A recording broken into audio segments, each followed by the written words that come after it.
Haunted cafe. सच्ची कहानी। शानवी एक फोटोग्राफर थी। वो एक बिल्कुल बेफिक्र लड़की थी। उसको किसी की बात से कोई फर्क नहीं पड़ता था और अपनी लाइफ को अपने नियमों से जीती थी। सभी को उसका ये बिंदास एटीट्यूड बहुत पसंद आता था। जो भी पैसे वो अपनी फोटोग्राफी से कमाती थी, वो सब पैसों को पहाड़ों में नई नई जगह घूमने में लगा देती थी। शानवी को अकेले घूमना बहुत पसंद था। इस बार भी वो अकेले ही एक नई जगह, एक नए हिल स्टेशन आई थी। वो जगह एक गांव के पास थी। उस पहाड़ के ऊपर एक ऐसी जगह थी जहां से जो नजारा दिखता था वो किसी जन्नत से कम नहीं था। और वहां जाने तक का एक ट्रैक था जो करीब 5 किलोमीटर लंबा था। शानवी ने वो नजारा देखने के लिए उसने अपना बैग तैयार किया और अपना कैमरा उठाया और वो उस ट्रैक पर चली गई। उसके साथ कुछ और लोग भी उस ट्रैक पर जा रहे थे।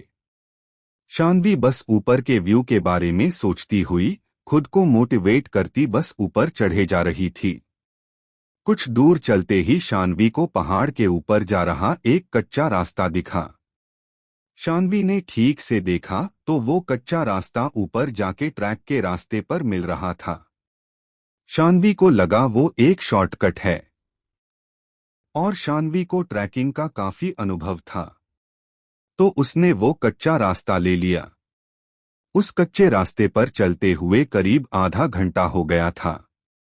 अब तक उसे ट्रैक वाले रास्ते पर पहुंच जाना चाहिए था, पर वो तो पहाड़ के किसी घने जंगल में आ चुकी थी। शानवी ने जब वापस मुड़कर देखा तो उसे वापस जाने का रास्ता भी नहीं समझ आ रहा था। वो रास्ता भटक चुकी थी। उसके फोन में नेटवर्क भी नहीं आ रहा था। अब शानवी थोड़ा परेशान होने लगी थी। अपनी किस्मत को कोसती हुई शानवी अब सही रास्ता खोजने लगी।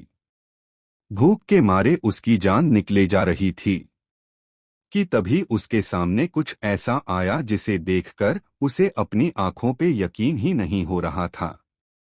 उस वीराने के बीच एक बहुत ही सुंदर कैफे बना था और उसी कैफे से एक पक्की सड़क भी मिली थी। शानवी की खुशी का कोई ठिकाना नहीं था। वो जल्दी दौड़कर उस कैफे की तरफ गई और अंदर चली गई। कैफे जितना बाहर से सुंदर था उससे कहीं ज्यादा सुंदर अंदर से था। अंदर बहुत ही अच्छी डेकोरेशन थी और कुछ लड़के लड़की वहां बैठकर हंस खेल रहे थे। वो कैफे परफेक्ट था। शानवी सब कुछ भूल गई थी। फटाफट से एक टेबल पर बैठ गई थी और तभी एक वेटर आया। उस वेटर ने जैसे ही मेन्यू कार्ड टेबल पर रखा, शानवी की नजर उसकी कलाई पर पड़ी। उसकी कलाई पर जलने का निशान था। जब तक शानवी उस घाव को ठीक से देख पाती, उस वेटर ने उस घाव को ढक लिया। शानवी को बहुत ज्यादा भूख लगी थी और इसीलिए उसने जल्दी से अपने खाने का ऑर्डर दे दिया। ऑर्डर करने के कुछ ही समय में शानवी को लगा उसे पहले फ्रेश हो जाना चाहिए, तो वो उठकर वॉशरूम की तरफ जाने लगी। वॉशरूम के रास्ते पर उन हंसते खेलते लड़कों की टेबल भी थी। तभी उसने देखा कि उनमें से एक लड़के के सर पर एक घाव था और ये घाव ठीक उस वेटर के जैसे ही लग रहा था। ध्यान से देखने पर शानवी को पता चला कि वैसा ही घाव उस टेबल पर बैठे हर इंसान पर था।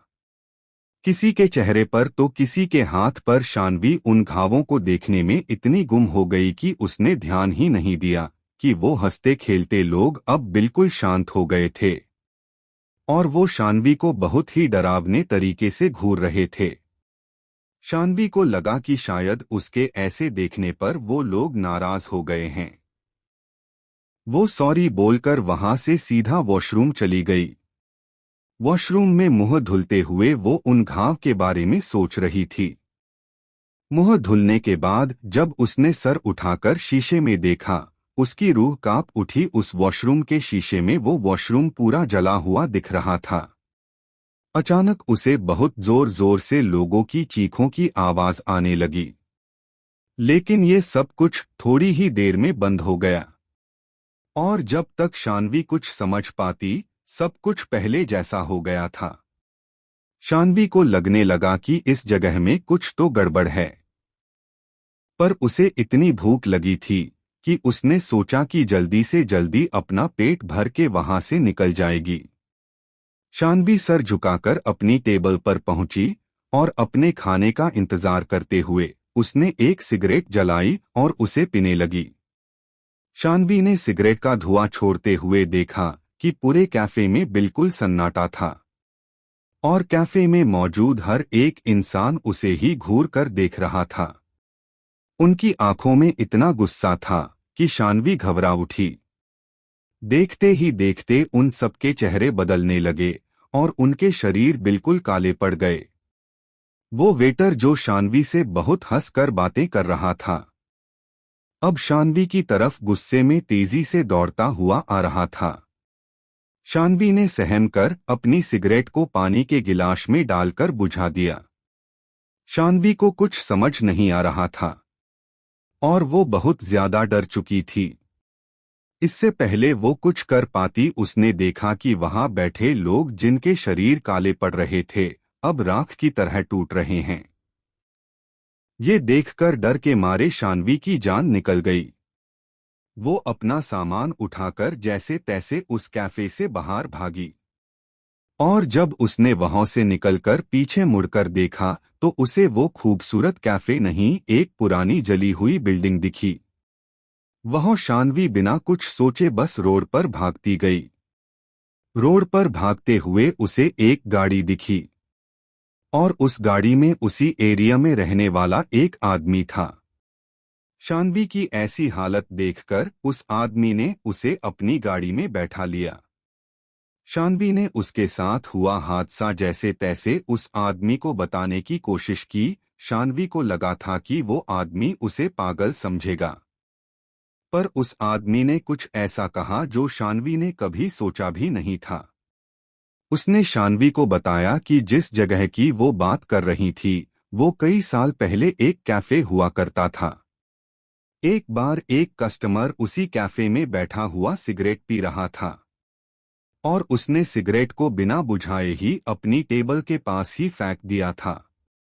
उस आदमी की लापरवाही की वजह से एक पर्दे में आग लग गई थी और इससे पहले कोई कुछ कर पाता उस पूरे कैफे में आग फैल गई थी और अंदर फंसे सभी लोग जलकर मर गए। शान्वी ये सब सुनकर हक्की बक्की रह गई। अब उसे सब समझ आ रहा था और उसे यकीन नहीं हो रहा था कि उस कैफे में बैठे सभी लोग जिंदा नहीं मरे हुए थे। उस आदमी की बात सुनकर शान्वी सोच रही थी कि वो बाल बाल बच गई, लेकिन शान्वी को ये नहीं पता था कि उसके बगल में बैठे इंसान की गर्दन पर भी वैसा ही जले हुए का निशान था। अगले दिन उस एरिया के अखबार में एक खबर आई जिसमें लिखा था कि एक लड़की की उसी रोड पर एक्सीडेंट से मौत हो गई और उस लड़की का नाम शान्वी था। Please like, share and subscribe.